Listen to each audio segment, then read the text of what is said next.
কৃষি বিভাগ জানিয়েছে নেত্রকোনায় পানিতে ডুবে অন্তত ৭৮,০০০ কৃষকের ৩৭২ কোটি টাকার ক্ষয়ক্ষতি হয়েছে। আর কৃষকদের দাবি ক্ষতির পরিমাণ কয়েক গুণ বেশি। ঘুরে দাঁড়াতে সব ধরনের কৃষি ঋণ মওকুফ, ক্ষতিপূরণ সহ ৫ দফা দাবি জানিয়েছেন কৃষকরা। সহকর্মী মির্জা হৃদয় সাগরের তথ্য ছবিতে প্রতিবেদন। হাওড়ের বিস্তীর্ণ মাঠ জুড়ে এখন থাকার কথা ছিল সোনালী ধান, কিন্তু প্রকৃতির বিরূপ আচরণে কৃষকের স্বপ্নের বহু ফসল গোলায় না উঠে ভেসেছে অথই জলে। কৃষি বিভাগ বলছে জেলার ৭৭,৩৬৩ কৃষকের ১৬,৭৭৮ হেক্টর জমির বোরো ধান নষ্ট হয়েছে, যার বাজার মূল্য প্রায় ৩৭২ কোটি ১৫,২২,০০০ টাকা। এদিকে কোনো মতে উদ্ধার করা ধানের ন্যায্য মূল্য পাচ্ছেন না কৃষক। এখন তাদের একমাত্র ভরসা সরকারি সহায়তা। প্রায় ২০০ মণ ধানের জায়গা আছে লোকে, তার মধ্যে ২০-২৫ মণ ধান উঠছে।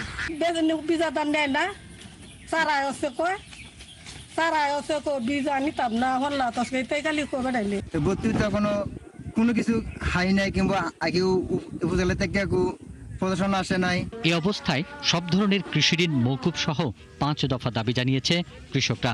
অনেক কৃষক ঘরের গবাদি পশু বিক্রি করতে হয়েছে।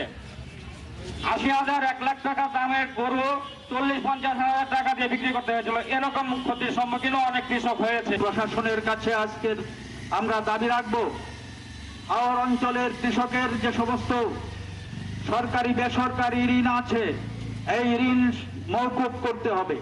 কৃষি বিভাগ বলছে স্বচ্ছতার সঙ্গে ক্ষতিগ্রস্ত কৃষকদের তালিকা হচ্ছে এবং সরকার প্রণোদনার উদ্যোগ নিয়েছে। আমরা যদি আমাদের সরকারি হিসাব করি, সেই হিসেবে এত টাকা আমাদের ক্ষতিগ্রস্ত আর্থিক ক্ষতি হয়েছে এবং টোটাল জেলাতে যে আমাদের কৃষক সংখ্যা দাঁড়িয়েছে ৭৭,৩৬৩ জন কৃষক। আমাদের যে আমরা যেটা করেছি মোটামুটি আমাদের এই পরিমাণ কৃষক তারা ক্ষতিগ্রস্ত হয়েছে। এবছর নেত্রকোনা জেলায় ১৩,২১,৭৭২ টন ধান উৎপাদনের লক্ষ্যমাত্রা ধরা হয়েছিল, যার মধ্যে হাওড়াঞ্চলের লক্ষ্যমাত্রা ছিল ২,৯২,৫৯০ টন। পিন্টু হাজং, ৭১।